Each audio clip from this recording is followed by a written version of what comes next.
Am I the a-hole because I want to cash out my life insurance policy so I can spend my last 9 to 12 months in comfort? My parents, the beneficiary, are threatening to disown me.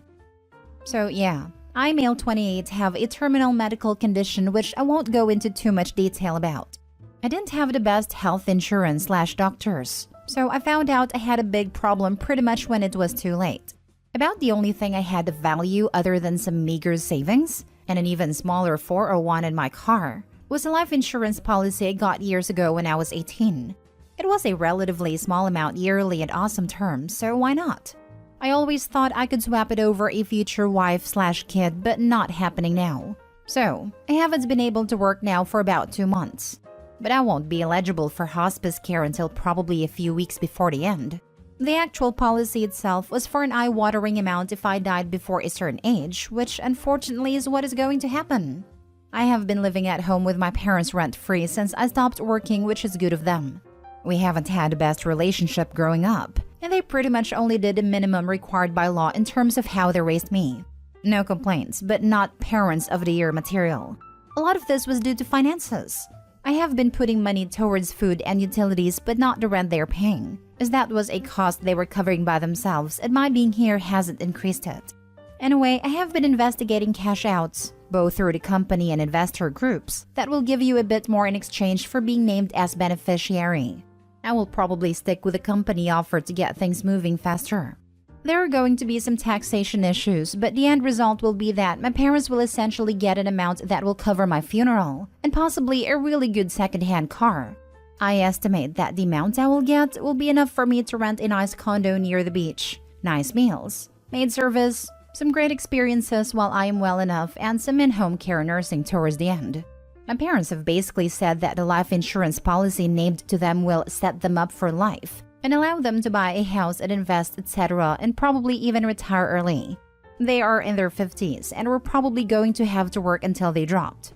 They were telling me that they have made a lot of sacrifices to have me move into their house until I go to hospice, but I really don't see what that is, other than the inconvenience of 3 adults in a 2-bedroom house.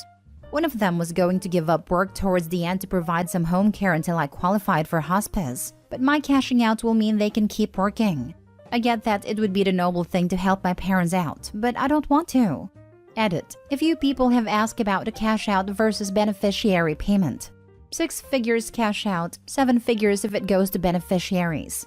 It's a crazy good policy, but only because I am dying at the age I am and from the condition I have. It's like winning the worst lottery ever. Lol. Final edit. I'm tired and I'm going to have a nap. Thanks to all the messages of support and clarification on hospice entitlements and final advice. To put concerns to rest, when I said I won't be eligible for hospice for a few weeks before the end, I worded it badly. As much as is in my power. The only time I will go into hospice proper is my last few weeks. I am young and strong, and I plan to spend as much time by the sea until I can't. Let's see if life screws that up for me too. Lol. I will be meeting up with the social workers soon and making sure I claim everything I can. I love my parents despite the past, and my family, and I know this is putting a terrible strain on all of us. And I hope they will forgive me and keep the best memories on top. That's all, everyone. Take care. Now for the top comments. Not the a-hole. Your parents are looking at you as a post-mortem ATM. They actually are looking forward to you dying so they can cash in. Take the money and spend it how you wish. Right? What was it you said about naming one of the insurance companies as benefactor getting you more? Because I'm thinking that sounds good. Your parents sounds like ghouls, acting like their child with a terminal illness is some kind of lottery winning. It's utterly repulsive. I'd make a will and stipulate they get exactly enough to cover your funeral and final expenses, and have the rest go to the insurance company or a charity you care about. Or literally anyone but the people freaking rooting for you to die so they can cash in. Not the a-hole. It's your life, OP. It's your money, and you deserve to be able to live this time as you truly want. I would repay the funeral so they don't get buried in a cardboard box. Someone else said prepaying my funeral and making arrangements now would be a good gesture from my parents. I think it is a good idea as well. If you don't have long to go, you should be spending it as happy and comfortable as you are able to. Besides, it's your life insurance. It's your money. It's a kindness already to leave enough to cover funeral costs. Your loss shouldn't be their gain. They should want the best for you while you're here. not the a-hole. Thanks for that, man. Yeah, no parent should have to bury their child, so I think it's responsible for me to cover the costs. I am pretty sure my siblings that I will have to pay to bury my parents when their time comes, as saving money/earning money has never been their best point. It won't be my problem though, lol. Next story. Am I the a-hole for telling my dad he chose his second family just like his dad did? My parents had me at a young age. I'm now almost 29 and my parents are both in their mid-late 40s. Growing up, I saw my granddad, my dad's dad, a lot. But now me and my siblings don't exist to him and he hasn't spoken to my dad in years. He doesn't even know he is a great-granddad. My granddad remarried and pays more attention to the kids from that relationship and their kids. My parents split when I was 12. It was hard, but we got through it. And up until recently, I had a great relationship with my dad. The last time I saw him was 2 days before my daughter's birthday back in March. He made a surprise trip with my half-siblings and his girlfriend. Now, I don't expect him to drop everything because I live 2 hours away, but I was visiting my hometown for 2 weeks in August whilst dog-sitting for my mom. But he was always too busy with my half-siblings to even visit for half an hour. He doesn't even text or call, and he doesn't reply if I do. So I give up. I think what pushed me over the edge is that they can travel 4 to 6 hours to another country for a day out almost every other weekend, but won't travel 2 to see his granddaughter? So I snapped and told him this is how it started with his dad. He was around for his grandchildren, then just stopped and focused on his second family. And for someone who said he wouldn't be like his dad, he sure is acting like him. My dad's girlfriend piped up and said I got my dad when I was younger. So why can't my half-siblings get him now? I told her it's not about me. It's about my daughter knowing her granddad as he is the only person she doesn't know. At that point, she called me an a-hole for trying to ruin my half-siblings' childhood. Just to add, my dad lives with his girlfriend and half-siblings, so it's not like he only gets to see them every other weekend or every weekend. So am I the a-hole?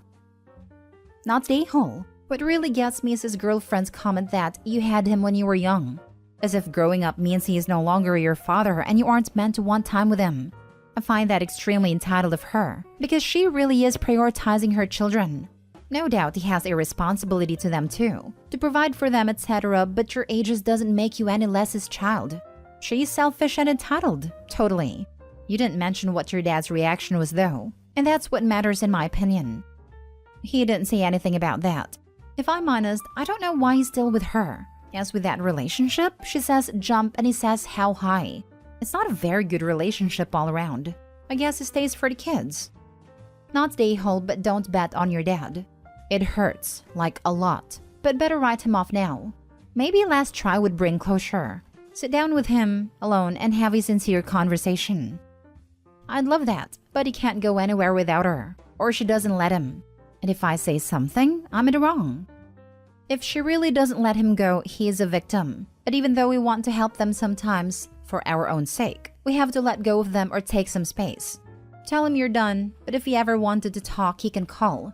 Try to free yourself of waiting for something you have no influence on. Next story. Am I the a-hole for selling my house which could cause my in-laws to be homeless? My wife was diagnosed with cancer 2 years ago. She fought as hard as she could for as long as she could, but she sadly passed away 6 months ago. We never had kids, and both were very career-focused. After my wife's diagnosis, she wanted her parents to move in with us because they lived on the opposite coast of the US, and she wanted to spend as much time with them as possible. Our house had plenty of room for them, and I wanted to make my wife as happy as possible with the time she had left, so I agreed. Her parents are both retired, but they aren't exactly well off. We never asked them to help pay for anything while they lived with us. There was enough stress in our lives already, and none of us wanted to add financial issues to that. They helped with groceries from time to time, but we never asked for more than that. Lately, I've been struggling a lot with my grief.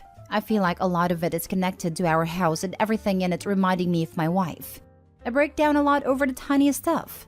My in-laws still live here, and as far as I know, they haven't made any arrangements for moving out. For the last month or so, I've been contemplating selling the house and pretty much starting over somewhere new to try and get away from so many triggers. I finally talked with a realtor a couple weeks ago, and I'm pretty much set on moving forward with selling the house. I brought it up with my in-laws over this past weekend, and it did not go well. They accused me of wanting to erase the life that my wife and I built here. But they accused me of wanting them out of my life now that my wife is dead.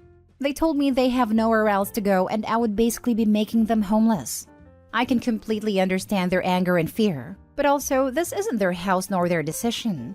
I am simply wanting to move on from my lowest point in my life. I do not want to erase anything that my wife and I built together. But I also don't think I can continue living in this house. It's just too heartbreaking and I don't like crying every time a memory gets triggered. I ended up telling them that they are free to stay here for as long as it takes to sell the house. But I recommended that they start looking into making their own arrangements. Father-in-law asked if I would be willing to rent the house to them so that they don't have to find a new place. But when I told him what I would expect for monthly payments, he scoffed at it and called me out for trying to capitalize on their grief and that their daughter would have never wanted this. Neither one of them is talking to me now, and there is definitely palpable conflict in the air. I don't like that it has come to this, but I am making a decision based on what I think is best for me right now. I feel bad for the situation it puts my in-laws in, but I can't be responsible for their feelings in addition to my own right now. Now for the top comments. Not the a-hole. You have been saving them money for the last 1 to 2 years. They could afford to live however they were living before, and they can live that way again. You are not capitalizing on their grief. They are trying to monetize your guilt. If anything, mother-in-law and father-in-law are capitalizing on Opie's grief. They knew moving in that they were there to spend the rest of their daughter's life together. There is no reason that they should be there 6 months after Opie's wife passed. If they had moved out after their daughter passed, even like a month or 2 later, Opie could have already sold the house and started to heal. Not the a-hole. You're not throwing them out tomorrow. You're telling them that you can't stay there and you're selling the home. There's no erasing the life you had with your wife. You'll carry that the rest of your life. You're entitled to doing what is best for you. Also, how did they think they wouldn't have to pay something to rent? Sounds like they just thought they'd live with you for free forever. Because you're a nice person? Not the a-hole at all. However, I'm just going to say from a housing market perspective, you might want to wait a few months. And instead of telling parents when it sells they have to move out, give a deadline, say 6 months. Otherwise, they'll either try to sabotage the sale or will wait until the last minute and claim you made them homeless. So sorry for your loss, and I hope a new place will help you heal. I don't care about the market. I just want to stop having breakdowns every time I have a triggering memory over something silly, like finding a beach towel my wife used on a vacation we took. Last story. Am I the a-hole for not moving out of my brother's house? My brother, 42 male, and his fiancée, 39 female, are getting married. I, 36 male, live with my parents who are in their 80s. My brother pays rent for the home. However, he lives in his apartment but will soon be moving back into his house and told me he wants me to move out, knowing I can't afford my own apartment. I am a military reserve part-time soldier and my brother is a mailman and realtor. My parents and I have lived with my brother for 10 years now, and now he wants me to move out without having any sort of plan or housing arrangement in place for me. He knows I don't make much, only roughly $12,000 a year since I only work once every weekend or when I am getting scheduled for drill, which obviously isn't often. I told him that I would move if he would allow me to live inside the apartment that he is currently living at, but he has declined, and won't allow me to without giving any sort of reasoning. I feel it is his fiancée who encouraged him to go down this endeavor of putting me onto the streets so suddenly, when my brother never mentioned any of this such and having any despair feelings of me moving out. In our culture, it is common for family to live together under one roof. I told him there is no way I'm moving unless I'm being allowed to stay in the apartment. You're the a-hole just thinking you could get by on a reservist's salary. You're the a-hole for thinking that it was perfectly acceptable and adult to have your brother, not even your parents for Pete's sake, pay your way through life. You're the a-hole for believing that any other adult would and could continue to pay for your lifestyle forever. I mean, come on, what was your plan had your brother died tomorrow? You're the a-hole for trying to shift the blame onto your future sister-in-law. That's some messed up sexist nonsense to assume that. But even if it's true, you're the a-hole for now expecting someone else to have to financially support your obviously capable but lazy butt. You're the a-hole because in all of this, not once did you think about how any of this is going to affect your geriatric parents. Where are they supposed to go? Go freaking enlist full-time and learn some self-respect, self-motivation, and basic common sense. All of this, especially the reservist part. Opie, you know almost all reservists work full-time jobs too, right? What has stopped you in the past 10, 15 plus years from working more than reservist hours? You have spent your entire adult life being taken care of. It's time to grow up and take responsibility for your life and quit expecting everyone else to foot the bill. You're the a-hole. Yep, we had a reservist on my team, recently transferred to a new group, and he was a manager. When he had trainings or active duty, he would go on military leave and then come back. It never caused any issues with his employment here. My man, get your act together. You're not your brother's responsibility. It's his house. If it says get out, then you're going to have to put your big boy underwear on and get a job outside of your weekend soldier cosplay. You're the a-hole. You are 36. You officially were an adult at 18 years ago. You have lived far too long on your brother's dime. It is time to adult. Good for your brother that he recognizes this would be an infringement on his relationship with his fiancée to have his grown brother continue on as his dependent for no reason. Set some goals. Get some life counseling. Get a job. Spread your wings and fly.